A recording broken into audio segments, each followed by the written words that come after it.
ఓ case విచారణ నుండి ఒక్కరు కాదు ఇద్దరు కాదు ఏకంగా ముగ్గురు న్యాయమూర్తులు తప్పుకున్నారు. అది కూడా ఒకే రోజు తప్పుకోవడం సంచలనంగా మారింది. ఓబులాపురం మైనింగ్ కేసు విచారణే ఇందుకు కారణం. ఒకే రోజు ముగ్గురు న్యాయమూర్తులు justice Nagesh Bheemapaka, justice Alishetti Lakshminarayana, justice K శరత్లు కేసు విచారణ నుండి తప్పుకోవడం హైకోర్టు చరిత్రలో ఇదే తొలిసారి.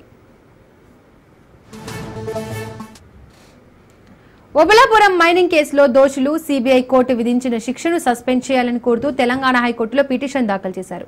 ఈ శిక్షను సస్పెండ్ చేసి బెయిల్ మంజూరు చేయాలని కోరుతూ గాలి జనార్దన్ రెడ్డి, బివి శ్రీనివాస్ రెడ్డి, విడి రాజగోపాల్, ఓఎంసీ కంపెనీ మెఫర్ అలీ ఖాన్లు హైకోర్టులో పిటిషన్ దాఖలు చేశారు. మే 21న ఈ పిటిషన్లపై జస్టిస్ నందికొండ నరసింహరావు విచారణ చేపట్టారు. ఈ క్రమంలో పిటిషనర్ల తరపున న్యాయవాదులు వీరు 3.5 ఏళ్లుగా జైలు జీవితం గడిపారని, అందువల్ల వీరికి బెయిల్ మంజూరు చేయాల్సిందిగా కోర్టును విన్నవించారు. కానీ న్యాయమూర్తి పిటిషనర్ తరపు న్యాయవాదుల వాదనలతో నిరాకరించారు. సిబిఐ వివరణ లేకుండా తాము ఉత్తర్వులు జారీ చేయలేమన్నారు. విచారణను ఈ వారానికి